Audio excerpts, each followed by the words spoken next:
favorite scene in this movie, as Noah so wonderfully served to me on a silver platter, is the scene where Hatterberg hits the home run and secures the 20-game win streak, which is the longest in their division. Yeah, in their league. In their league that has ever happened. And I love this scene for multiple reasons. From a plot. Yeah, I'll look it up and do that. It's like divisions, like in football. Divisions are in the leagues, and then there's the league. It's just American League. I mean division by like the normal. They set the record for They set the record for the American League. Yeah, and consecutive wins. For people who don't know baseball, there's the American League and the National League, and then there's the East, West, and Central in each one. 6 divisions, 2 leagues. And right. In the American League, they set the record. Yes, and which is half of the whole MLB. Yeah. Which is crazy. And it still stands today. They won 20 games in a row, and no one has done it before. And it all came down to this game, where so Billy Bean, the main character, doesn't go to his baseball games because he thinks he's going to jinx them. But in the last game, the game that will give them, the 20th win, that will secure them this amazing record, he decides to go because they're up 11-0, which, if you don't know baseball, that's like a whole lot. Like, it's hard to come out. And then in one inning, the Royals score 11 runs because he jinxed it, right? And then Hatterberg went back to the game when he usually wouldn't. Hatterberg comes. Everybody's defeated. Everybody's wanting to die. Like, it's just the worst. They can't get out of it. Billy Bean is questioning whether or not he should life is continue worth living. And Pete Hatterberg, by the way, is not a home run hitter. No. He gets walked. That's his job. Yes.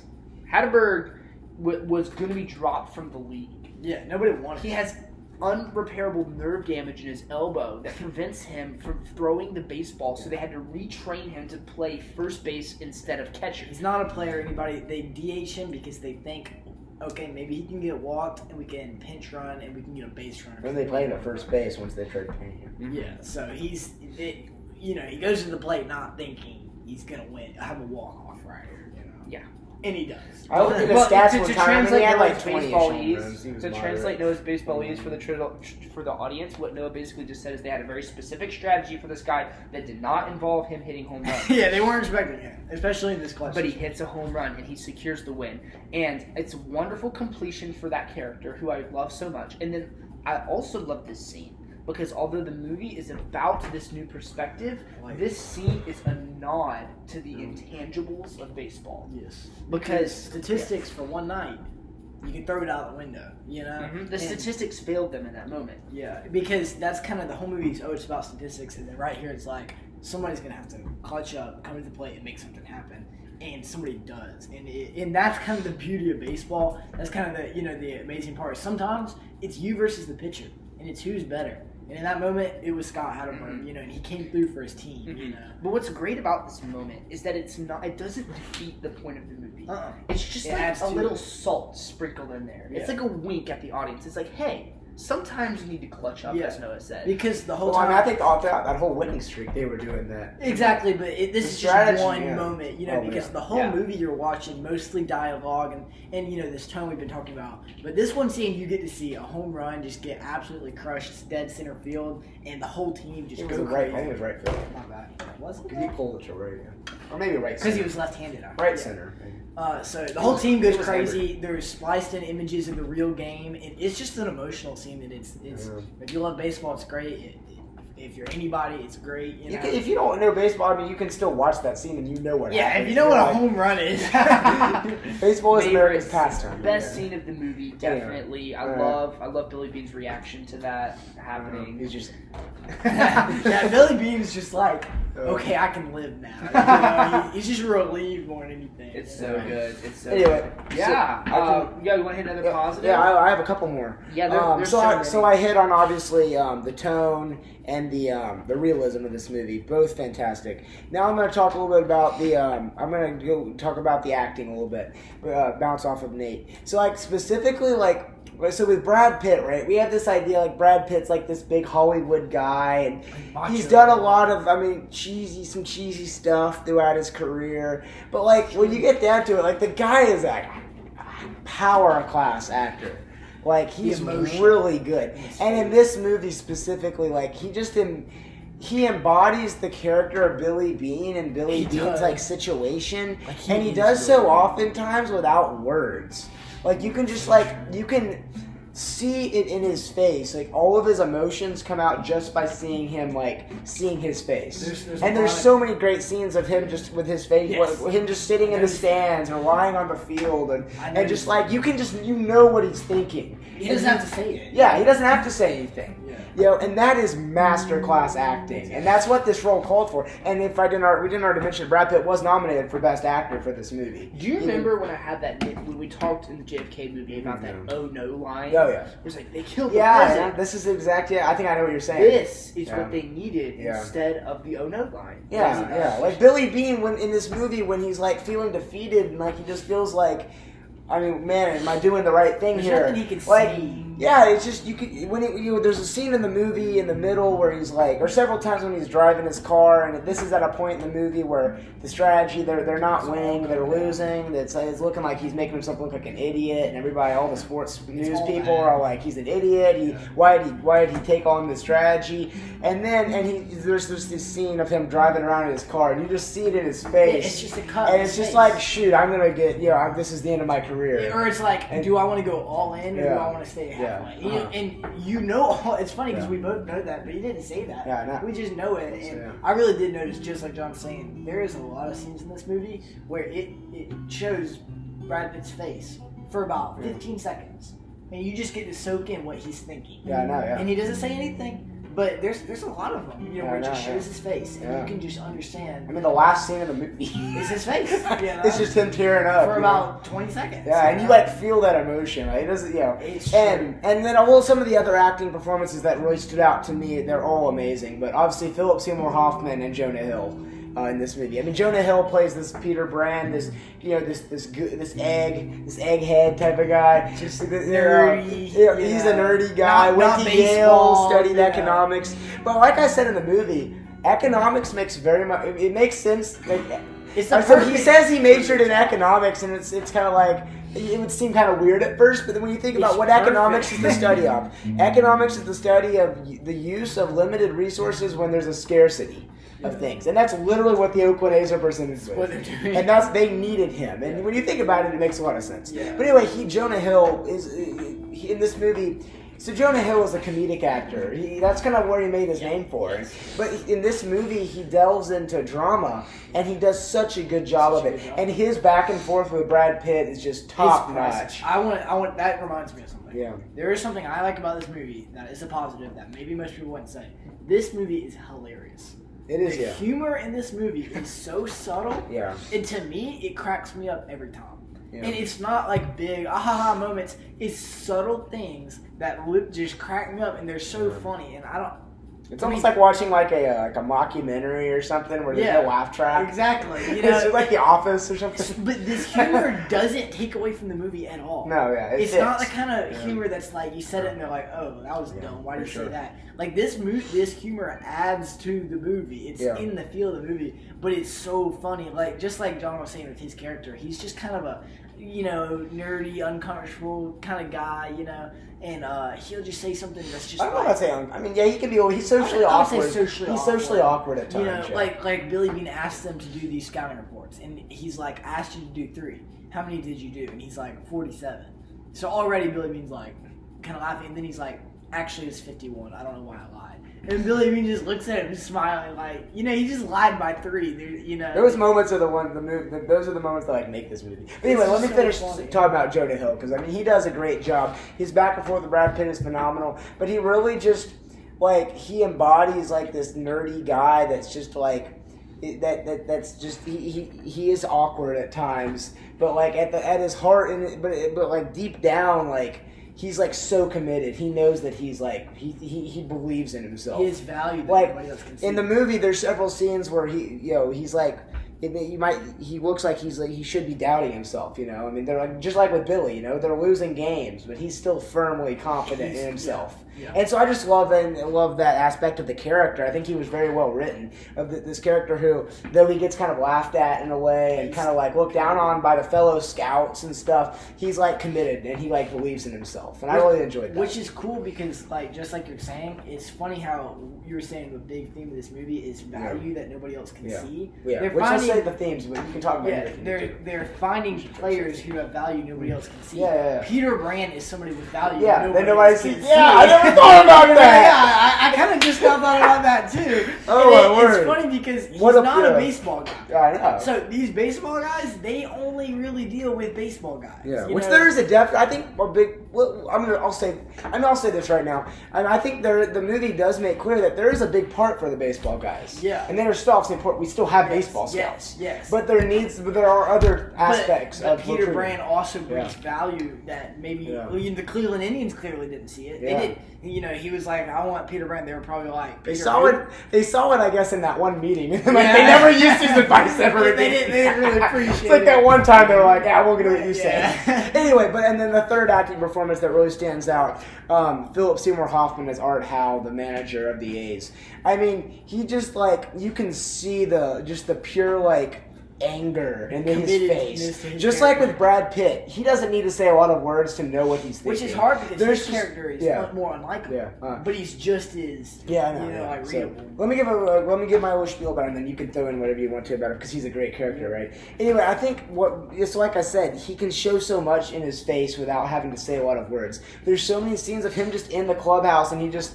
When Billy will come in the room, he just has that look on his face, like, I hate this guy. Here we go. And he doesn't need to say anything, but that's once again a great sign of a good actor is when he can just embody stuff without always having to have a bunch of flashy dialogue. And his character really has no flashy dialogue. It's pretty much just like straight to the point stuff. And so, I mean, I guess just a big thing about this movie that's so good is the dialogue. It's the acting, but combined with the dialogue. Like, when you think about it, the dialogue is great. But they know when not to throw a bunch of dialogue in there. Dialogue and the lack of dialogue. Part of a screenplay isn't just the dialogue. It's like knowing when to have moments of like silence and like meditation. And this movie knows how to do that. And so I'll go into that. That was kind of my second big positive I was going to go into here was the screenplay. And we've touched on it a bit. But just that aspect of it is so great. They know when to like just have moments of silence and moments where the audience just gets to look at the characters' faces. And then there's obviously the moments of heated dialogue between these characters, and the dialogue is obviously fantastic. But the screenplay just all around, it's top 10 screenplays of all time for me, for sure. I mean, movies that I've seen, there might be some out there, that might work their way into the top 10. But of movies that I've seen, this movie's screenplay is phenomenal. I've seen a lot of movies. Yeah, I mean, it is all around great. It has great dialogue. It knows when to have silence. And it knows how, and it keeps a good tone. Like, it's never, and that's a good sign of directing as well. But the director takes the screenplay and turns that into the movie, and the tone is ultimately always present in the screenplay. And so that tone. So whenever you can brag about how good the tone was, you got to credit the screenwriter and the director, in my opinion. So yeah, screenwriting and acting in this movie are just. Let's go phenomenal. to Nate for one more positive. Yeah, I know you have another. I want to say something quick about good things, and then we'll move on. So, and I have one more, but so you go. We'll try to wrap it up because I know it's. Well, I have a lot of positives. I have an interesting thing to discuss about this, and it's that I think that the movie could have been bad. That's a positive there. That's true. Well, this is just more of an interesting thing to discuss, but what I'm trying to get at is that I think most of it is in the execution. Interesting. Yeah, the concept of the movie is like, hey, let's make a baseball movie. The concept of the movie is good, and it gives them the opportunity to do this. But just take a second and imagine, this could easily be a cheesy, light, breezy, forgettable movie. Yeah. It really could. And this goes to show that they say in writing circles that it really all is about the execution. You can have a really, just mediocre idea, and with skilled people executing it, you can have something incredible. And this movie is a testament to that. Because if you took the same principles that make this movie good and applied it to a lot of other concepts, they would be really good too. They would be really good too. And so I think it really, again, the concept is good, but I think this is an example of how good execution can make even mediocre concepts shine on the screen. Yeah, because like if you think about it, somebody was like, "Hey, let's make a drama with Brad Pitt about the 2003 Oakland A's." 2002. 2002. I keep saying 3. Most people, like I'm sure there's some baseball people like me who'd be like, "That sounds awesome," but most people are gonna be like, "What?" Or specifically, that. should they adapt a book about the 2002 Oakland A's into a movie starring Brad Pitt? Everybody would be like, but what? You know, and this becomes a movie because of the execution literally anybody can enjoy. And I want to say one last positive, which is a short thing, but I just want, this is a piece of baseball history that is so cool. And just from a, you know, normally, it's niche. And we can get it's we niche. have a history section. You know, yeah. Oh yeah, so, but this is gonna be a. I think he's just trying to get at the point that it covers. What I'm the trying to truth. say is like, you know, for people who enjoy baseball, you know, you can look back and say, oh, the Oakland A's, you know, Bill James concept, you know, that's really cool, but most people would not be able to appreciate this. This movie puts it in a format where a lot of people can enjoy it because it's a really good drama with Brad Pitt that doesn't require you being a baseball nerd or anything. You know, it's a niche that maybe people haven't seen before. This is not something, you're not going to watch another movie like Moneyball. Like, you're just not going to. It's a unique movie. The feel behind Moneyball, you know, you're not going to find another one that's just like it.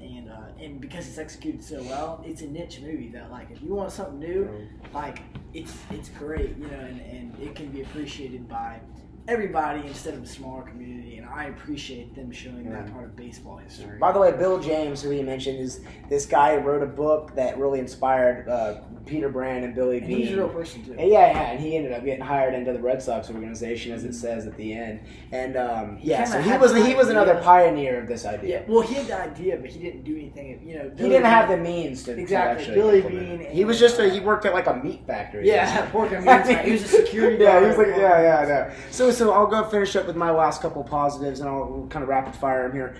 So a few technical aspects of the movie that I really enjoyed. Cinematography. I love. You mentioned this a little bit at the beginning of the podcast. I love how they just the cinematography of this movie and how it's shot and how it intercuts real footage with the actual movie, and it has scenes where it's actually the actors playing baseball, and then it has the scenes of of the actual footage of them going on the streak. And first of all, those scenes, those scenes specifically are so those are the scenes that give me the chills. Where the music's playing in the background, like the opening scene, the scene when they go on the streak, and then the scene, obviously the scene when he hits the home run. Those scenes just give me chills. There's so many scenes in this movie that just send chills down your spine, and you get the feels. But anyway, the cinematography though is just really cool and it's nuanced. There's a lot of documentaries there's a lot of like shots that remind me of something from like a documentary. But it's not where it's like like those shots I was talking about when it's showing real footage and intercutting it throughout the movie. But also there's a lot of just very close-up shots on people's faces, and just it's just so the cinematography is so well done, and it's just so different from what you usually see in movies. And then the music, finally. Of course, Nate, you mentioned that you enjoyed the music, and I really did enjoy, as you said, the simplicity of it. Like, it didn't need to be a big score. Like, it didn't need to have like an orchestral score. Literally, the main theme of this movie is just a basic electric guitar with just playing this one little strum. How does it go? I can never... Anyway, whatever. That's it. That's basically it. And anyway, if you watch the movie, you'll know what we mean. It first plays when Peter Brand walks into the Oakland A's Coliseum, and it's just that theme to me. It just hollers baseball. It does. It gives you baseball vibes, you know? And that theme is amazing. And then obviously the music that plays during a lot of the montages is top notch. And of course the song we played at the beginning, which is a song that was written before this movie came out, that they put into the movie. And his daughter, Billy Beane's daughter, plays it for him. And it's honestly, that scene gives me the chills. Like when he's driving in this car listening, or even when she plays it to him in the guitar score. And I will say about the plot of this movie, it is a heartbreaking movie. Yeah. The movie is a sad, heartbreaking, hard to watch movie. Yeah. You know, it doesn't end in a way where it's like, and we won it all. No, it ends with them losing. They win not only with them losing, but then Billy Beane gets the opportunity to be the highest paid GM in baseball, but he turns it down because he loves the star. And there's some stuff we talk about in the thematic section for that. But one last thing I wanted to mention that's a big positive of mine that I think we got to mention is I think this movie is really cool in the sense that it is a movie about baseball And it's the movie about this guy that's a general manager that's trying to put together the best team to win, and he's at a disadvantage. But ultimately, this movie is almost about it's about a man dealing with like his past and trying to like reconcile things he's done in the past. Because obviously Billy Beane is like this guy who was a major league player. He was a big high prospect, and he just didn't pan out. He didn't end up being that good, and he ended up becoming a scout and working his way up to being a general manager, and that's where he found success. And ultimately, I love how this is a movie that's at a glance, it's about just baseball, but ultimately, it's about a man dealing with his past, and then and trying to do his best in the future, in the present, and also there's just so many good scenes that are emotional scenes of him and his daughter, and just great conversations between them. And there's a lot of really just emotional family moments in this movie, despite it being a baseball movie. I mean, and that's really cool to me. Yeah. Is that it has this other side to it. Yes, it's a baseball movie, but it's also like almost like a personal drama about this guy and his and his daughter and their journey. So I really enjoyed that, how it has two aspects to it. You're definitely not going to sit there just watching baseball and be bored. That's not going to happen. For sure. So I guess we can move on into, unless Nate, do you have any other big pauses? I mean, there's so many. I do want to say he said cinematography was good. I wanted to go to like the baseball stadiums. Yeah, talk about it. Like the cinema, not only does it show a few different parts, which is really cool. Yeah. The Oakland A's actually have the biggest ballpark in MLB. It stays covered most of the time. But the way they shoot around this park, a lot of times they'll show the park with nobody in it, or at night, or just the field completely blank. And it's ways where it's just a baseball field, but it's more than that because of the way it's shot, and it's really cool, especially when like Peter Brand and Billy Beane are doing whatever they're doing in the ballpark with nobody there. It's the part of the ballpark you don't always see. It's these people's home. The clubhouse. What like a dump. Yeah, and I think it's really cool. Anybody who likes baseball will think it's really cool. Anybody who appreciates cinematography will appreciate it. My favorite shot of the stadium in the movie was the scene when they lose to the Twins, and it has that exterior shot of the stadium at night. That might have been my favorite, coolest shot of the movie. It was so cool. Shot. And but another shot another part of the cinematography that really stands out is that there's several tracking shots where it's following them around the clubhouse and stuff. Yeah. And you get to see all these different places. I love when he's in the car and he goes to turn around and it's car. Yes, that was a really cool shot. Good. But that scene where he goes and he gives them and they're dancing in the locker room and he gives the lecture to them on why losing's not fun, boy. And that scene, it tracks him from behind, and he's walking throughout the hallways, and it ends with him getting to the locker room. So really, the cinematography is cool, and it shows you a lot of cool. The movie shows you a lot of cool places inside the baseball clubhouse that we just usually don't get to see. You wouldn't appreciate them normally, Yeah. With all that, we gotta say some negatives about the movie. Or mixed / negatives. There's not many. It's gonna be hard. I feel like Nate should lead us because I feel like you might have one. I do. I have two. Nate loves this movie a lot. I do. We all love this movie. It's gonna be hard. Full disclosure. I do have one. Full disclosure, I'm gonna rate this movie a 9.5. So yeah, I was thinking. I think it's incredible, but alas, there is a 0.5. I've got two nitpicks. I have one. My first nitpick It's gonna hurt my heart. Is the bigger point, and we talked about this a little bit in the movie, but it's the deal with his daughter. And we noticed that me and Noah, we've watched this movie a lot, and we love the part at the end where he stays for his daughter. So the whole idea is that he has the choice. He made one decision in his life based on money, and that's when he decided to go to the major league instead of going to Stanford on full scholarship. And he regretted that decision because he didn't pan out in baseball. And so he is now given the decision to either stay at the Oakland A's or go to the Red Sox and get a lot of money. A lot of money.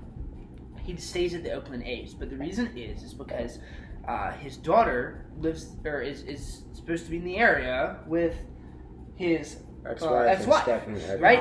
But then we noticed something when we were watching is that they have joint custody, obviously, or I guess that's not so obvious these days. They have joint custody. I think he might be I guess they have joint custody because she spends some time with him and then sometimes with her, and she gets on a plane to go to see her mom.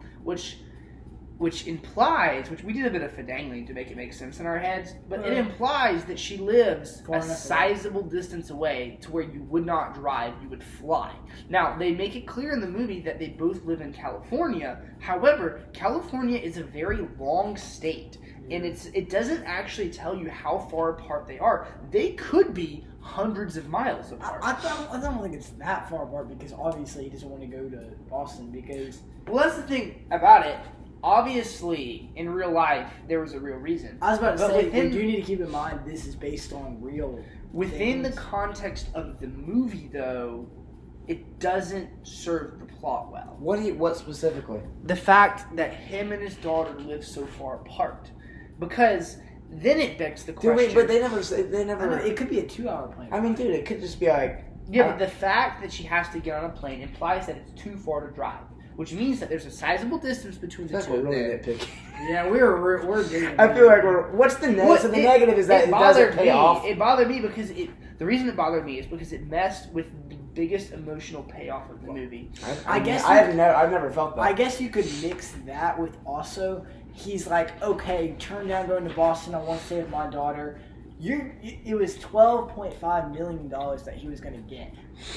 I feel like they could have worked something out. They could have worked, because at the end she was like, you've been a great dad. And it's like, okay, he has to choose him. I feel like, honestly, and we can talk about this in the theme section, but I feel like a big part of, it's kind of implied, but I feel like a big reason he doesn't leave is because he wanted to win in Oakland. He wanted to show that it could work. He was gonna leave. He said, his daughter. I wanted to live. I wanted to win here, and then he leaves. Yeah, I know, he changes his mind. I also want to say, remember when the daughter's like, she's worrying during the movie that they're losing because he's like, you'll have to move away. Mm-hmm. I mean, clearly she doesn't want him to move. I know, but I'm saying that the fact that she has to get on a plane undermines that whole plot concept because either way, whether he goes to Boston or stays, he has to get on a plane to see her. 2-hour plane flight's a lot different than a 15-minute. I never felt that, but I guess maybe it bothered me. It never bothered. It's never bothered me. I mean, has that bothered? And if you have a $12.5 million annual paycheck, I can understand. get a private jet to fly. That does bother me because I feel like everything would be good in the movie if he took the offer because Boston wins the World Series 2 years later. Not only does he get a bunch of money. His philosophy. Yeah, not only does he get a bunch of money, but just like Peter Brand says, it says that he's worth it. He proves all the haters wrong. Everything. But Plot twist, he's still with Oakland. Yeah, he is. But it proves them wrong, but he stays busy. I feel like that's what happens. We can't fault the that filmmakers. is true. We can't fault the filmmakers. Here's my fix, though. Here's how I would change that. Because he does stay with Oakland, and we can't shift reality. Exactly. But I propose a much smaller reality shift in which she lives in Oakland. So which is not true, but it would make the plot flow better. Yeah. She lives in Oakland. He gets to see her every day. It just makes sense. I don't know. I guess there's a lot left Living in the Bay. There's a lot left unknown about this storyline. We don't know everything. I really enjoyed their relationship. Oh yeah, like I mentioned there in that last positive. It would just. I guess have her live in it. It never bothered me so much, but I get where you're coming from. The 0.5 is subtracted for Nate because he can't. Well, actually, that was 0.25. I have another thing. All right, Nate, that's another thing. But do you want me to say it now? Yes. This is getting into real nitpick territory, y'all. But there are some shots that are too close to people's faces. No, silence. No, that was my positive. I want to hear that. Hold on. That was want to hear. Dude. All right. That was literally my last petition. You haven't heard petition me. to kick You Nate haven't heard me out yet. We are not going to hear you. I'm talking blasphemy. Petition to kick Nate out. I'm talking about the scenes where it's looking at the computer screen. Okay. Where we guys, you're just talking. All right, not for real. Let him later. When we can literally see individual pixels on the screen because it's so freaking close. And there's this one shot of Chad. What's his name? Bradford. Chad Bradford's eyes, where we can see 5 pixels of his eyes on the screen, and that's it. It's too close. I can get that. I can get that a little bit. I don't agree with that because I think it's cinematography. I'm not talking about the scenes with that is Brad Pitt's face. I'm talking about the. I will say, Mike, I agree honestly a little bit with that. I can see where you're coming from on that one more than I can your last negative. But one thing, I think that those shots though were really cool. That's a cool part of the cinematography. You're saying is like how it's showing you all these crazy baseball stats that they're all taking this in. They're taking this all into account to create the best team. Yeah. All but I'm I saying can't is it was too close. Yeah. But I think if you think about it at a really deep level, it's like we're seeing value in these players that nobody else can see. That's like a very and the deep cinematography was almost looking closer at the value that nobody else could see. That Like that's the just space cool. between his eyeballs. Like That that's is where cool. how close That it is is. cool. It's cinematography. That's where the value was, man. That's where it was, right in between those dots on the computer. Nobody else could see it because they weren't zoomed in enough. You know? No, I never thought. But seriously though, that is a good point. I never thought about that. Yeah, I mean, I was just thinking about that. It was so close. Like white is every color on the spectrum, and so the computer has to do every color, all the RGB colors to get white to show up on pixels. Yeah. We were so close, you could see the RGB lights behind the pixels. That's how close it was. I'm that same amount of close to just punching you in the face. Like it's the same closeness. That is the most nitpick I think we've ever had on this. There channel. was one scene where. All right, Noah, what's your nitpick? I mean, because no movie's perfect. I mean, I'm gonna have a nitpick. Mine might actually be classified as a negative. All right, go to you. I gotta think about it. Okay, so my negative on this movie, we talked about it earlier, and it's kind of a nitpick, is I mean, there are a lot of people who they just won't want to turn this movie on if they're not baseball fans. Absolutely. And that's not a bad thing because that's just what the movie's about. Yeah. But it has to be, I think, in the negative category to me because, or at least in the mixed category. I understand because that. I mean, there are a lot of parts of this movie that just will not appeal necessarily, and people to the general public at large, and a lot of people will not understand a lot of what this movie is. They'll miss the greatness. And that is a bit of a negative to this movie. Is that a lot of one people, they you can't couldn't just be like, hey mom, you want to come watch this movie with me? Oh, It's yeah. called Moneyball. It's about baseball statistics. And she's probably going to be like, no. I've tried to make 2 different girlfriends watch this movie. Both of them lost interest after about So 5 that is, minutes. okay.